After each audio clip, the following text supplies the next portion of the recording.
Hello guys, ನೀವು ನೋಡ್ತಾ ಇದ್ದೀರಾ Kannada sports official YouTube channel. Bumrah ಜಟ್ಟು ಅಶ್ವಿನ್ ಆರ್ಭಟ, ಬಾಂಗ್ಲಾ ಆಲ್ಔಟ್ ಅಂತ ಹೇಳ್ಬೋದು. ನೀವು ಹೇಗಿತ್ತು ಟೀಮ್ ಇಂಡಿಯಾ ಆರ್ಭಟ ಅಂತ ಈ ಒಂದು ವಿಡಿಯೋದಲ್ಲಿ ನಾನು ತಿಳಿಸ್ಕೊಡ್ತಾ ಹೋಗ್ತೀನಿ. ಅದಕ್ಕಿಂತ ಮುಂಚೆ ನೀವೇನಾದರೂ ಇನ್ನೂ ನಮ್ಮ ಚಾನಲ್ಗೆ ಸಬ್ಸ್ಕ್ರೈಬ್ ಆಗಿಲ್ಲ ಅಂತಂದರೆ ಈ ಕೂಡ ಸಬ್ಸ್ಕ್ರೈಬ್ ಆಗಿ. ಹಾಗೆ ನೀವು team India day finally Bangla ವಿರುದ್ಧ ಗೆಲ್ಲುತ್ತೋ ಇಲ್ಲೋ ಎಂಬ ನಿಮ್ಮ ಅನಿಸಿಕೆಯನ್ನು ತಪ್ಪದೆ ಕಮೆಂಟ್ ಬಾಕ್ಸಲ್ಲಿ ಕೂಡ ತಿಳಿಸಿ. ಹಾಗೆ ವಿಡಿಯೋ ಇಷ್ಟ ಆದರೆ ವಿಡಿಯೋಗೆ ಒಂದು ಲೈಕ್ ಮಾಡಿ. India versus Bangla second test day 5 ಕಾನ್ಪುರದಲ್ಲಿ ನಡೀತದೆ.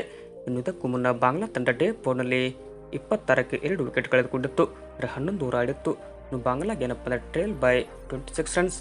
ಬಾಂಗ್ಲಾ ತಂಡದ ಪರ ಡೇ 4ನಲ್ಲಿ ಇಸ್ಮಾಯಿಲ್ ಇಸ್ಲಾಂ ಅವರು 7 ರನ್ ಗಳಿಸಿ ಆಡ್ತಿದ್ರು. ಮೊಮಿನ್ ಅಲ್ಲ ಕೂಡ ಇಲ್ಲಿ ಇದ್ದರು. ನಮ್ಮ ಟೀಮ್ ಇಂಡಿಯಾ ಪರ ಅಶ್ವಿನ್ ಅವರು ಡೇ 4ನಲ್ಲಿ 2 ವಿಕೆಟ್ ಪಡೆದರೆ ಅದೇ ಆಕಾಶ್ದೀಪ್ ಕೂಡ ಒಂಥರ ಬೆಂಕಿ ಸ್ಪೆಲ್ ಮಾಡಿದ್ರು. ಡೇ ಫೈನಲಿ ಏನಾಯ್ತು ಅಂತ ಕೇಳೋದಾದರೆ ಫೈನಲಿ ನೋಡ್ಬೋದು. ಇನ್ನು ಬಾಂಗ್ಲಾ ತಂಡ 146ಕ್ಕೆ ಆಲ್ಔಟ್ ಆಗಿದೆ.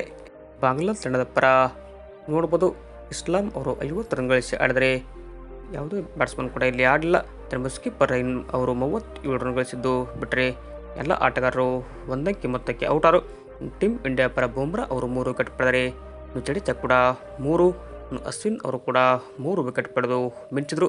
ಹೀಗಾಗಿ ನಮ್ಮ ಟೀಮ್ ಇಂಡಿಯಾ ಗೆಲುವಿಗೆ ಇಂದು 94 ರನ್ ಮಾತ್ರ ಬೇಕು.